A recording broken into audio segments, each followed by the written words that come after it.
It's been years since the world last saw the snarling frontman of Guns N' Roses tearing up a stage, and for decades fans wondered, where did Axl Rose disappear? Now, at 63, he's back, but not the man you remember.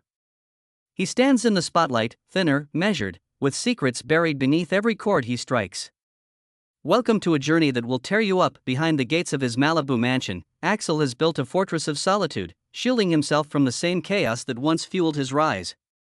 Inside, a recording studio whispers with unfinished songs, and a collection of supercars gleams like trophies of survival.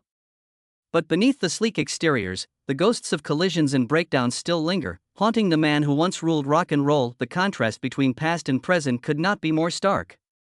Once he prowled stadiums, microphone in hand, commanding tens of thousands with his voice. Today, he moves with caution, each step weighed by memories of nights lost in ecstasy and despair. The roar of the crowd has been replaced by the quiet hum of solitude, and every echo reminds him of what he sacrificed. It wasn't always meant to be this way. Born William Bruce Rose Jr., he emerged from a turbulent childhood in Lafayette, Indiana, abandoned by a father he barely knew and raised by a strict preacher who saw everything outside the church walls as sinful. He learned early how to disappear beneath a smile, how to harness pain for power, until the raw edges of vulnerability. By age 18, he had pinned his dreams to a guitar and hitchhiked to Los Angeles with $50 and a voice that cut through the noise. He found kinship in the crumbling walls of Skid Row bars, feeding hungry souls with raw emotion. In seedy clubs, he sang of betrayal, rage, and fleeting redemption, and soon those stories would become the anthems of a generation. When Guns N' Roses formed, they were lightning in a bottle, unpredictable, dangerous, and unstoppable. Appetite for destruction slammed into the charts like a grenade, fueled by late-night recording sessions and reckless abandon. Slash's blistering solos, Steven Adler's thunderous drums, and Axl's feral howl merged into something primal. But every note carried the weight of a man teetering on the edge. The world watched as they stormed arenas, lit fires with their music, and redefined what rock could be. Yet behind the curtain, tension cracked the band's foundation: late shows, legal entanglements, and a reputation for chaos that spilled beyond the stage. Riots followed sold-out sets, contracts soured, and relationships frayed at the gag. All of it formed the myth that would swallow him whole. Then came the crash: Chinese democracy, a labyrinth of studios, half-finished tracks, and a price tag that soared into the tens of millions. Fans waited for years, whispers about deadline after deadline, until hope curdled into cynicism. When it finally emerged, it defied expectations and languished in reviews. What began as perfection became a cautionary tale of obsession. Yet in the aftermath, a quieter transformation took hold. No longer the wild child who punched photographers or ignited audience stampedes, Axl began to rebuild on his own terms. He embraced philanthropy with the same passion that once fueled excess, donating to causes he kept beneath public radar. Behind closed doors, he mentored young artists, coaxing new voices from the shadows. As the years rolled on, rumors swirled of hospitalizations, vocal strain, and disappearances that harkened back to earlier breakdowns. Fans held their breath, wondering if the man who once howled at the moon could still carry a tune that shattered hearts. Then came that night in 2025, when Axl stepped into the roar of a crowd, and every doubt flickered and died. He sang like a man reborn, each lyric dripping with the scars of a lifetime. He had shed the weight of regret, or so it seemed. But listen close, and you'll hear the tremor in his voice, the echo of lost years, and the brittle sheen of survival. Each roar of the crowd mirrored his own defiance, a declaration that despite the wreckage, he was still here, still willing to bleed for his song. Beyond the flash of camera bulbs and the pulse of stadium lights, Axl found solace in solitude. Late nights in that Malibu studio birthed tunes that were the texture of his scars. Each melody carries a fragment of his story: the boy abandoned, the runaway, the rock god undone and reforged. And for the first time in years, he seemed at peace, poised on the edge of a new beginning, ready to reveal himself. In the early 1990s, Axl's life became a twisted carnival of excess and collapse. His whirlwind marriage to Erin Everly in Las Vegas defied logic, lasted mere months, sealed with a wildcard vow and threatened by a loaded gun in backstage darkness. Headlines splashed every bruised account: lawsuits from lovers, allegations of domestic violence that painted the rock god as both predator and victim of his own demons. Meanwhile, Guns N' Roses were riding high on Use Your Illusion 1 and 2, a double album that defied convention, sold millions, and proved that chaos could forge art. Yet every scream on stage echoed a deeper fracture in his soul. By mid-decade, the promise of Chinese democracy glimmered on the horizon like a mirage. Studio doors slammed open and closed, engineers cycled through like uneasy ghosts, and Axl chased a vision that slipped like smoke through his fingers. Late nights blurred into mornings as he pursued perfection, 50 versions of a single vocal line, hundreds of riffs recorded and discarded. Each session drove the budget past astronomical numbers, and whispers circulated that the album would never arrive. When it finally did, in 2008, the world felt both relief and disappointment. A masterpiece imprisoned by its own myth, it underwhelmed critics yet revealed a man still willing to bleed on tape for the sake of truth. Scandals weren't confined to the studio. Stadium floors shook as riots erupted in Montreal and Dunnington, mournful blood on the black leather of his stage boots. Fans and critics painted him as a loose cannon, a man driven by impulses no one could tame.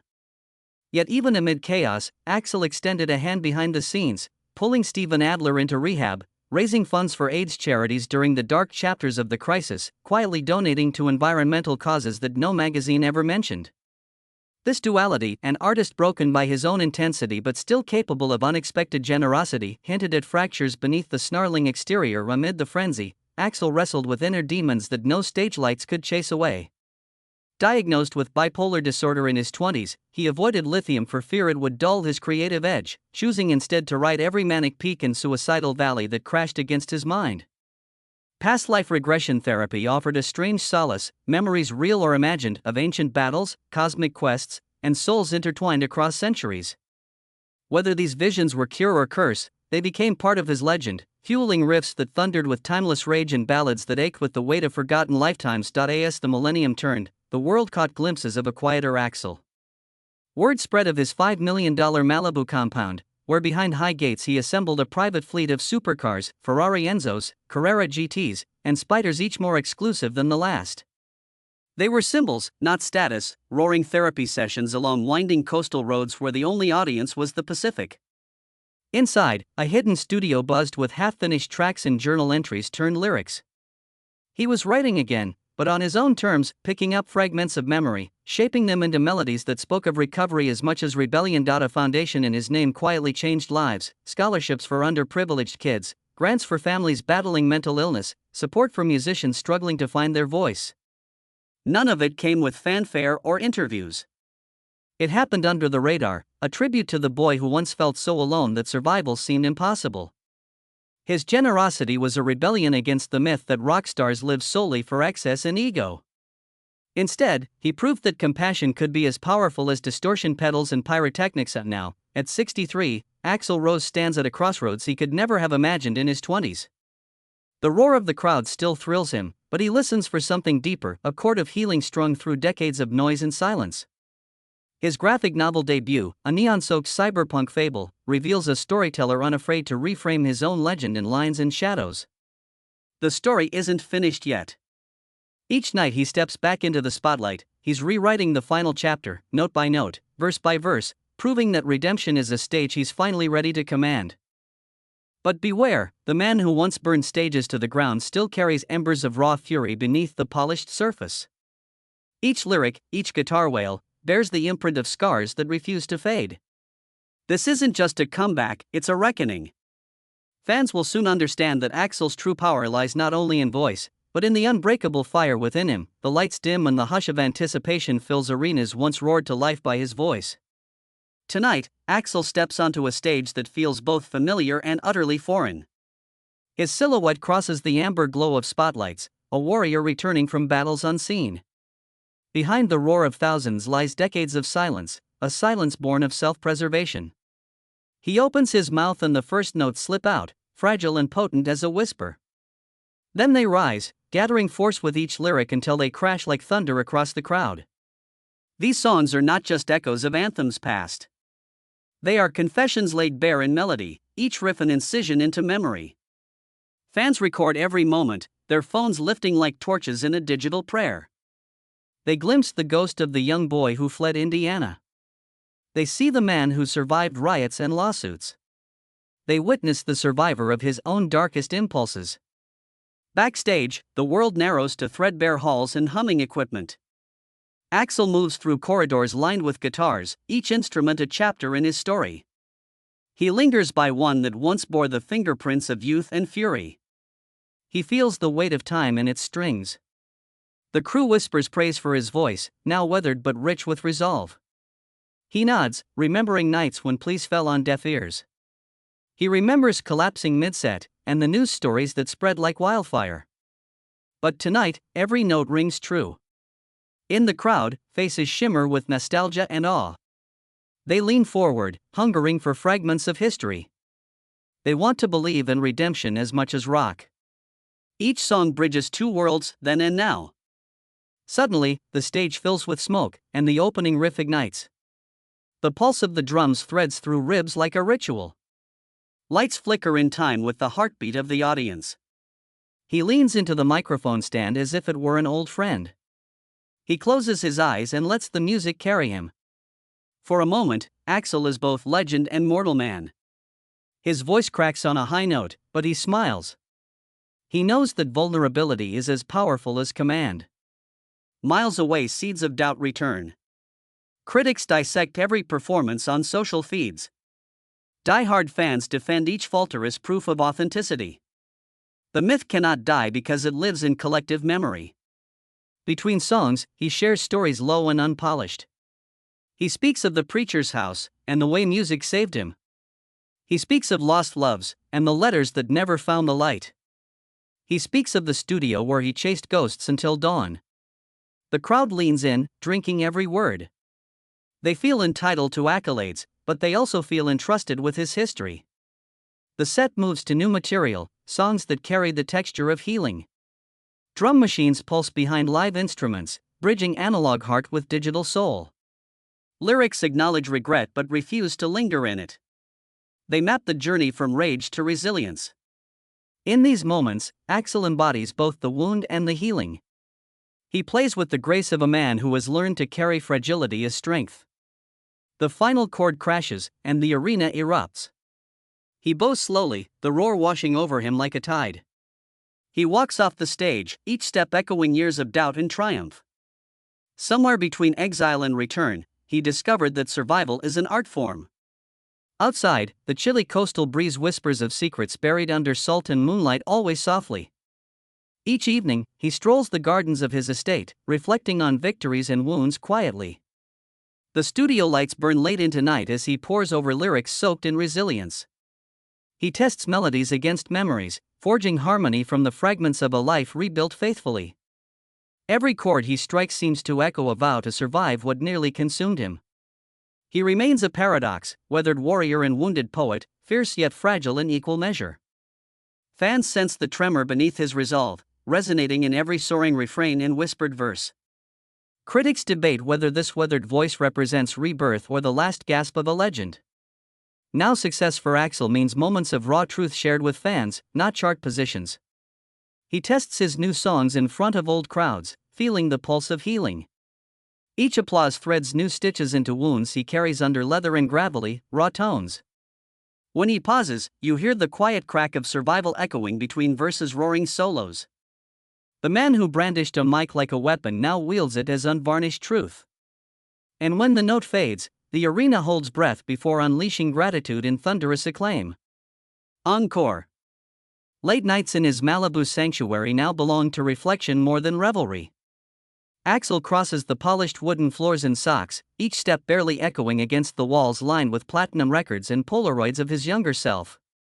He pauses at a grand piano tucked beneath a slanted ceiling, its ivory keys worn by decades of restless fingers. With a breath, he lifts his hand and lets the first chord hang in the air like a question. That single note becomes a portal, back to nursing homes in Indiana, to feeling unwanted as a toddler, to singing hymns beside his adoptive preacher's pulpit.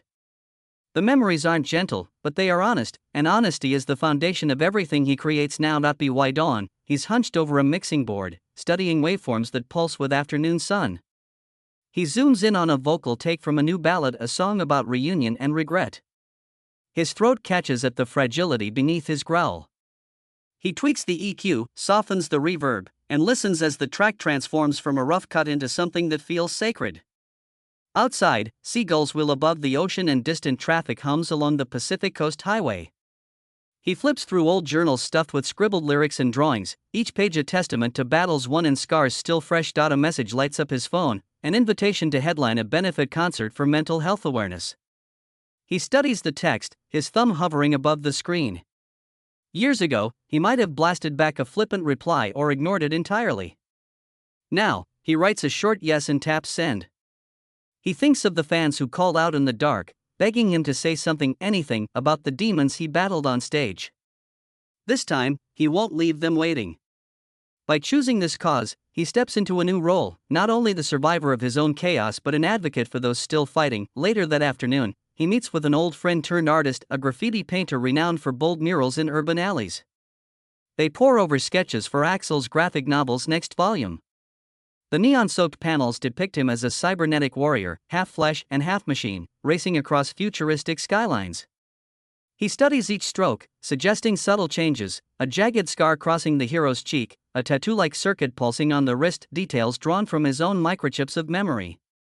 Watching the images come alive, he realizes he's reclaiming his story through art, reshaping pain into something visceral, electric, and oddly beautiful. A dinner arrives, late and simple, grilled vegetables and baked fish, a far cry from the feasts of excess once pursued in rockstar dashes. He eats in silence, eyes drifting to the ocean through floor-to-ceiling windows. The waves crash in rhythmic surges, a reminder that time moves forward whether we face it or not. As he chews, he recalls the late-night binges on pills and alcohol, how he once believed numbness was the only escape from his own mind. Now, clarity tastes better than oblivion ever did. He savors each bite as though ingesting a small victory over past versions of himself who felt trapped by fame's brutality. Evening fades into night and he heads to a small rehearsal room a few blocks from the beach, pulsing with neon GNR signs that flicker like old ghosts. A new lineup of musicians has gathered, young, hungry, respectful. They tune guitars and test equipment, careful not to disturb the landlord next door. Axl listens to the first strum of each chord, offering gentle nods and occasional tweaks. Spin that second string up a half step, let's feel the tension, he suggests. In his direction, they find purpose. They aren't just backing him up, they're co-authors of the next chapter in his saga. The setlist tonight is a deliberate blend of classics and fresh tracks. They launch into a stripped-down rendition of This I Love, the spotlight casting elongated shadows on the walls. His voice carries the rasp of age and the resonance of roads traveled. Then they shift into a fiery arrangement of a new song, Resonance of the Heart, its chorus soaring with lines about breaking free from self-imposed prisons. The rehearsal room vibrates with raw energy, proof that even battered voices can ignite flames. By midnight, they conclude with a haunting acoustic finale, the guitarist's whispering strings entwined with Axl's soft timbre. He closes his eyes, letting each note slip through him as if exhaling decades of unsaid regrets. When the last chord fades, the room remains hushed, no cheers, only the soft exhale of collective realization that they've witnessed something profound, a living legend embracing fragility rather than concealing it. Walking back through moonlit streets, he feels the weight of expectation lift. Tonight wasn't about spectacle, and it didn't need to be. It was about connection, a voice, a guitar, a handful of souls sharing a moment of redemption. Under a crescent moon, Axl Rose remembers why he became a musician in the first place, not for stadium glory, not for tabloid drama, but for these fragile instances where honesty feels like the purest form of rock and roll. The roar of London's O2 Arena still vibrates in Axl's bones as he steps off the stage into a corridor shimmering with post-show adrenaline. The contrast could not be sharper from the silence of his Malibu studio. Here, the hiss of amplifiers and shouts of 20,000 souls dissolve into the hush of dressing room walls lined with sequin jackets and leather pants, artifacts of a lifetime spent defying expectations. He unzips a travel bag and pulls out a hand-scrawled setlist for tomorrow's show in Paris, each song a marker of both triumph and trial. His hand hesitates over the name November Rain, the ballad that once crystallized his sorrow into an anthem. In less than 24 hours, he'll revisit that moment on stage, and he knows it won't be the same storm of emotion it was decades ago. Now, every note resonates with the distance he's traveled from despair to survival. He pauses by a small table where a jacket lies folded. Its leather is soft and cracked, not because it's old, but because it's lived through riotous nights and quiet confessions in echoing arenas. He slips it on and feels the weight of its history, as though the jacket itself remembers riots, lawsuits, and late-night studio sessions fraught with perfectionism. In his right hand, he holds a photo of young fans camped out for days outside a venue, some clutching homemade signs pleading, "Don't forget us." He never did. That once anxious kid from Indiana never forgot the faces in the crowd, the voices calling for more. Tonight, he'll give everything again. The next morning, the gentle aroma of fresh croissants and coffee drifts through his hotel doorway. His assistant knocks and enters with a steaming tray. She knows to keep questions to a minimum. Axl's mornings begin slowly. The steam spirals around his head as he reads a message from a mental health charity organizer. They want him to join a panel discussion on stage in Berlin next week. He nods before finishing his coffee. It's another opportunity to use his own journey through crippling doubt, manic highs, and near suicide to champion those struggling in silence. He grew up believing emotions were a sin. Now he insists they are salvation. Later, he slips into the back of a sleek black van bound for the airport, the city giving way to the blurred shapes of taxis and old brick facades. His phone buzzes with fan messages. "Thank you for saving my life, your lyrics got me through." He reads each one, feeling the tingle of responsibility. He types a reply, "Keep going. There's light." He's no longer the voice of rebellion alone, now he's an advocate for hope. Once aboard the private jet, he sits in solitude, reviewing pages of his forthcoming memoir. The narrative unfolds with unvarnished honesty: childhood horror, band betrayals, relentless pursuit of a perfection that nearly destroyed him. Each chapter ends with a question rather than a conclusion: what happens when the world's applause fades? It's a reflection he still wrestles with. He underlines key passages, then answers his own question in the margin: "You keep singing." By afternoon, the jet banks toward Paris. As the skyline emerges, he looks down at the Seine snaking through the city. Once, the thought of revisiting Europe filled him with dread, memories of lawsuits in Dunnington and riots in Montreal. But now he sees these as chapters that led to reinvention. In his mind, he rehearses the opening of tomorrow's show: a soft piano introduction, dimmed lights, a single spotlight. Then, a build electrical current coursing through fretboards and drum skins until the crowds roar crescendos. He wants them to feel not just the echo of a past legend but the pulse of a living, breathing artist. On stage the next evening, he stands before the curtain, heart pounding. The beating feels different now, no longer a frantic drive to prove his worth, but a steady drum of gratitude. He steps into the glow and the first chords hit like a lightning bolt. As he strums, he gazes across the sea of faces, some young and curious, others graying with memories of sold-out shows in the 90s. Each voice lifts in harmony, not in defiance but in unity. In a brief lull between songs, he addresses the audience: "I used to believe silence was my sanctuary. But it almost destroyed me. Tonight, I stand here to say that vulnerability isn't weakness. It's how we connect." The arena holds its breath before erupting in applause so thunderous it rivals the instruments themselves. He smiles, sensing that this moment, raw, unfiltered, marks a new chapter. After the show, he returns backstage to find his guitar tech waiting with a late-night parcel from his foundation's office.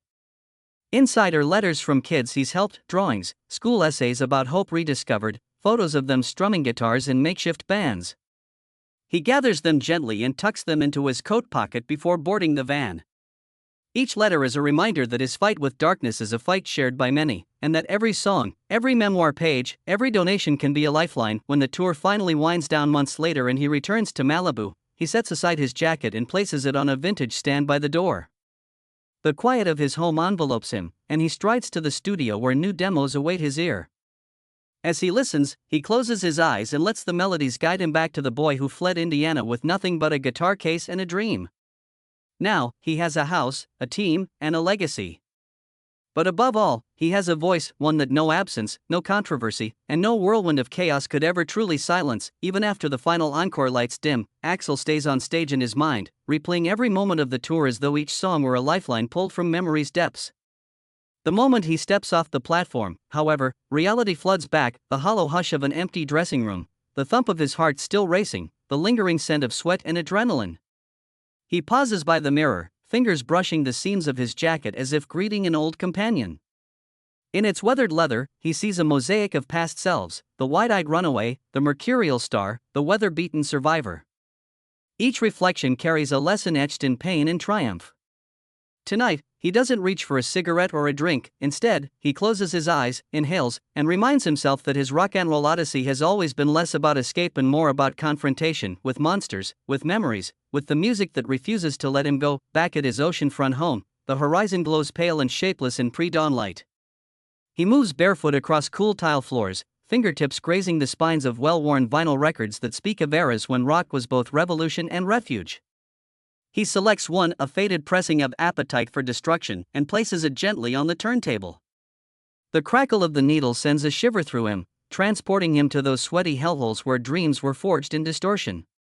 He listens to Slash's searing solos and Adler's brittle drums, but it's his own voice that tugs at something deep, raw, unfiltered, begging for release. He knows there's beauty in imperfection, that each tremor and tear in the groove holds the truth of a moment imperfectly captured. He closes his eyes and lets the music rekindle the hunger he first felt as a boy clutching a guitar case on an empty street in Indiana. When the final note fades, he rises and steps outside. The night air wraps around him, mist curling off the black expanse of the Pacific. He walks to the edge of his lawn, where lanterns cast lanterning pools of light on velvety grass. In the distance, waves roll and collapse in rhythmic surrender. Here at the water's edge, he senses the continuity of his own survival, every wave breaking, every tide retreating, a reminder that endings always give way to new beginnings.